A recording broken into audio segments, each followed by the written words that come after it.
बिस्मिल्लाहिर्रहमानिर्रहीम, अस्सलाम वालेकुम।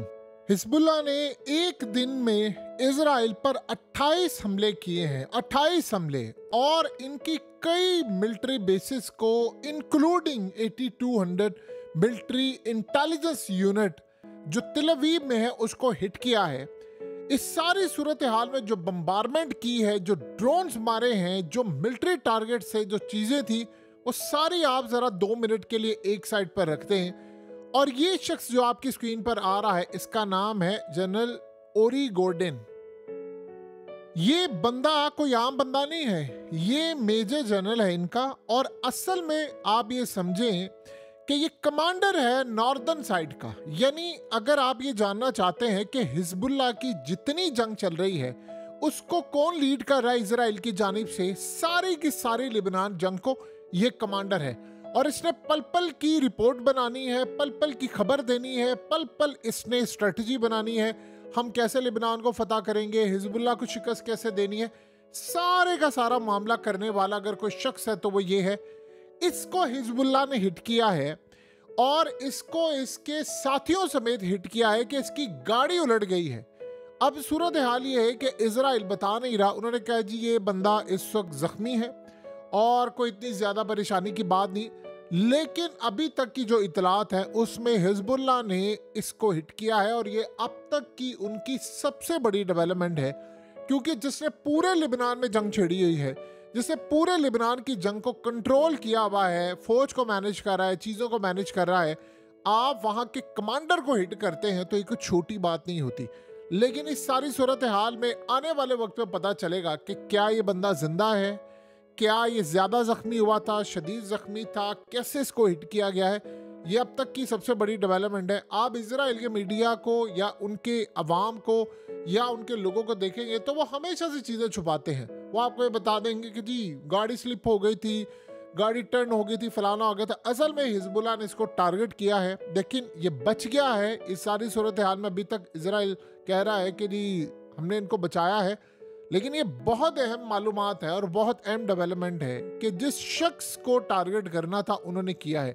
हिजबुल्लाह के जो ड्रोन्स हैं वो डायरेक्टली अब जाकर उनको हिट करते हैं, गाड़ियों को हिट करते हैं, वहां पर रॉकेट्स मारे जाते हैं, मिसाइल मारे जाते हैं। ये बहुत बड़ी डेवलपमेंट थी और इतनी बड़ी डेवलपमेंट थी कि आप इमेजिन करें कि नेतन्याहू के पैरों तले जमीन निकल गई है कि हमारा सबसे टॉप लेवल का जो जर्नैल है, जो कमांडर है असल में नॉर्दर्न साइड का, ये जितना हिजबुल्लाह इस वक्त पर नुकसान पहुंचा रहा है, जो हमले वो कर रहे हैं नॉर्थ साइड पर, ये वो सारे के सारे मैनेज करने वाला ये है। अब आप सोचें खाली इसको टारगेट नहीं किया गया, 28 ऑपरेशन किए गए हैं इजराइल के मिलिट्री टारगेट्स, सेटलमेंट, बम्बारमेंट की गई है, ड्रोन स्ट्राइक।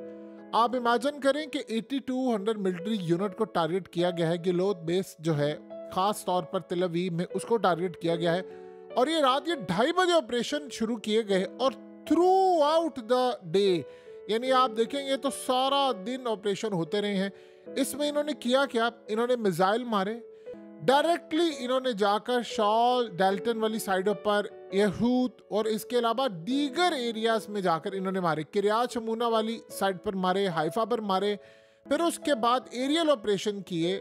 इसके अलावा इनकी पलचम जो एयर बेस थी उसको हिट किया। सो सारी सूरत हाल में अगर आप देखें तो इन्होंने वन वे ड्रोन्स भेजे, जो ड्रोन्स का असल में काम क्या था, वो जाते थे, हिट करते थे, वो वापसी पर आने वाली कोई सूरत हाल नहीं थी। सो आप सोचें सबसे बढ़कर क्या मामला है कि आपने अपने हजारों के हिसाब से फौजी भेजे और अजीबोगरीब सूरत हाल है कि इसमें एक बड़ी डेवलपमेंट सामने आई है कि अभी तक एक गांव फतह नहीं किया। आज हुआ क्या है, इन्होंने यानी इजराइल के स्पेशल कमांडोज भेजे, उन्होंने जाकर ईस्टर्न साइड के ऊपर एक यानी साउदर्न साइड पर एक लिबनान का विलेज था खियाम, वहां पर जाकर 2 दिन से उसको फतह करने की कोशिश की। अब 2 दिन से वहां पर लड़ाई जारी थी, इतना मारा इजराइल की फोर्सेस को, इतना मारा कि 2 दिन तक मुसलसल वहां लड़ाई होती रही। अल्टीमेटली इनके फौजियों को मारा गया, अल्टीमेटली इनके फौजियों को जख्मी किया गया। बदले में इसराइल ने भी शदीद हमला किया, लेकिन आप इमेजिन करें कि फाइनली इनको वो गांव छोड़कर भागना पड़ा। और ये इजराइल के लिए अब तक का सबसे बड़ा झटका है। ये इजराइल इस बात को नहीं भूल सकता कि उनके साथ हुआ क्या है कि 2 दिन तक वो यहाँ पर एक गांव पर कब्जा नहीं कर सके। यानी तारीख में ये बात याद रखी जाएगी कि इजराइल की फौजें गई थी, उनके जर्नैलों को भी टारगेट किया जा रहा था, लेकिन महीना गुजरने के बावजूद वो इजराइल जिसने एक महीने में पूरे गजा को खंडर कर दिया था, वो सारी सूरत हाल के अंदर अब इमेजिन करें कि बैठे हुए हैं कि कब उनकी या तो मौत की खबरें आएंगी या उनको दफनाया जाएगा। और अभी ये मामला यहाँ नहीं रुका। आयतुल्लाह अली खामनाई ने क्लियरली कल कहा है, ये बड़ा अजीबोगरीब बात है कि उन्होंने कहा है कि हम अमेरिका और इजराइल इनके दांत तोड़ने के लिए जा रहे हैं। आम रूटीन में आप गौर से देखें तो आयतुल्लाह अली खामनाई इस तरह का बयान देते नहीं है और इतना सख्त बयान नहीं देते। आपको पता है कि इजराइल ने किया क्या है? इजराइल ने सारी सूरत हाल के अंदर वहाँ यानी गजा में इतनी बमबारी की है, पिछले 48 घंटों में इतनी बमबारी की है कि दुनिया के ऊपर इस वक्त जो भूचाल मचा हुआ है, जो खबरें आ रही हैं, जिसे टेक ओवर किया है, वो मीडिया के ऊपर ये खबर आ नहीं रही कि जी आयतुल्लाह अली खामनाई ने इनको क्या किया है, लिबनान में इनके साथ क्या हुआ, इनके कमांडर को मारा गया है और जख्मी हुआ है, वो बचा या नहीं बचा, इस पर बात नहीं हो रही। बात इस वक्त ये हो रही है कि इजराइल ने इतनी बमबारी की है, बैरूत में मार दिया, फलाना कर दिया, ये हो गया, वो हो गया। सो इस सूरत हाल में जो सबसे बढ़कर बात यह है, ईरान की जानिब से बड़ी डेवलपमेंट ये सामने आई है। उन्होंने कहा है कि ईरान ने अभी तक, ये बड़ी स्टेटमेंट है और ये बड़ा बयान है, उन्होंने कहा कि अभी तक लिबनान ने अपनी जो सूरत हाल इजराइल को दिखाई है वो तो आप देखें, ईरान ने दिखाई है वो अलग है। ईरान ने अभी तक अपनी वो कैपेबिलिटीज यूज ही नहीं की जो दुनिया देख कर सकते में आ जाएगी। हमने अभी तक बताया ही नहीं है दुनिया को कि हमारी ताकत क्या है, हमारी कैपेबिलिटीज क्या है, क्या सूरत हाल है। सो इस वक्त उन्होंने कहा कि हम जो अब हमला करने के लिए जा रहे हैं वो अमेरिका और इजराइल, इन दोनों के हम दांत तोड़ेंगे और ऐसे दांत तोड़ेंगे कि ये देखते रह जाएंगे और ये हमला लाजिम है।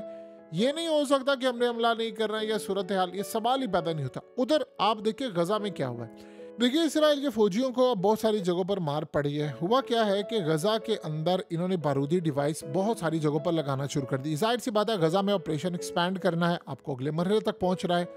और सीन ये है कि इजराइल ने प्लान ये किया है कि हमने सारे के सारे लोगों को मार देना। अब वो एक एक दिन में 100-100, 200 लोग मारे हैं गजा में, लेकिन उसके साथ उनका नुकसान ये हो रहा है कि अब वो उन इलाकों में जा रहे हैं जहाँ पर जाहिर सी बात है हमास के लोग दीगर है, तो उन्होंने वहाँ पर बारूदी डिवाइसेस रखी हैं। बारूदी डिवाइसेस रखी हैं तो वो उनको उड़ा रहे हैं और इनके फौजी बड़ी तादाद के अंदर मारे जा रहे हैं। ये इजराइल को इस बात का अंदाजा है कि मामला क्या होने जा रहे हैं। दूसरा एक बात आप ज़हन में रखिएगा, एक बड़ी जंग सर पर खड़ी है। अब आप सोचेंगे कि वो ईरान की है, नहीं, वो ईरान की नहीं है। इस्राइल हमला करने के लिए जा रहा है इराक के ऊपर। आप ये सोचेंगे कि ये बड़ी अजीबोगरीब बात है। उन्होंने कहा है कि अब हम इराक पर हमला करने जा रहे हैं क्योंकि वहां पर बैठे हुए हैं ईरान के फाइटर्स। अब आपको ये बात अच्छी तरह समझ आ जानी चाहिए कि इजराइल अब इस जंग को एक्सपैंड करते हुए कंट्रोल से बाहर लेकर जा रहा है। उसे बड़े ममालिक को टारगेट करना है।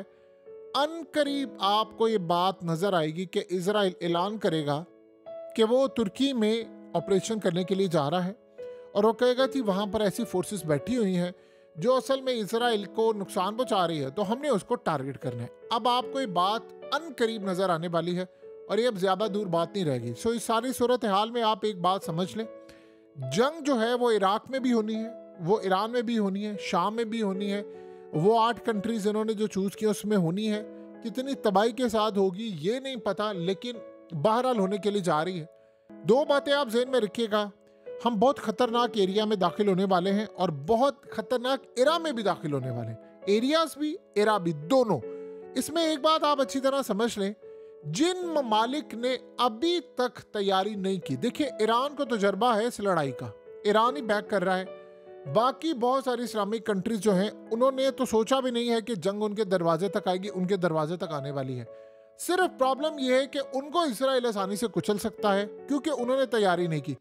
ईरान ने तैयारी की है, ईरान ने रिस्क लिया है। अब आप बताएं कि अगर आयतुल्लाह ऑर्डर ना करे ईरान हमला, सारी दुनिया को पता है कि इजराइल का एजी कोई नहीं है। ईरान ने जो किया है इजराइल ने उसके पास को भी नहीं किया। लेकिन आयतुल्लाह इस बात को अच्छी तरह समझते हैं कि ईरान ने जो हमला किया था वो पूरे का पूरा मुल्क उड़ाने के लिए आए थे। हाँ, अलग बात है कि वो हमला नाकाम हुआ है, लेकिन इसका ये मतलब नहीं है कि वो हमला नहीं हुआ और आगे नहीं होगा। सो अब इस सूरत हाल में बाकी ममालिक की कोई तैयारी नहीं है, सिर्फ एक मुल्क है जिसकी तैयारी इस वक्त है और वो है ईरान। ईरान हमला करने के लिए जा रहा है। यमन को उन्होंने साथ में लाया है। और एक बात बड़ी अजीबोगरीब है जो अभी तक आ रही है इतलात, लेकिन उसमें कंफर्मेशन तो तभी होगी जब ईरान हमला करेगा, कि ईरान जो हमला करने के लिए जा रहा है उसमें गालिबन बाकी फोर्सेस एक साथ हमला करेंगी, यानी हमास भी, लेबनान के अंदर हिजबुल्लाह भी, और इराक से हमला होगा, शाम से हमला होगा, यमन भी कर देगा, और फिर उसके बाद ईरान। अगर ये मामलात हो गए इसी तरह तो फिर इसराइल का बचेगा क्या, ये अभी तक किसी को नहीं पता। बहरहाल एक बात तय है कि हम बहुत बड़ी एक लड़ाई की तरफ बढ़े हैं और ये ज़्यादा दूर मामला नहीं है जब दुनिया तमाम की तमाम बड़ी जंग में लपेट दी जाएगी, क्योंकि अमेरिका ने ऐलान किया है वो हर कीमत पर इसराइल को बचाएगा और ईरान के खिलाफ जाएगा।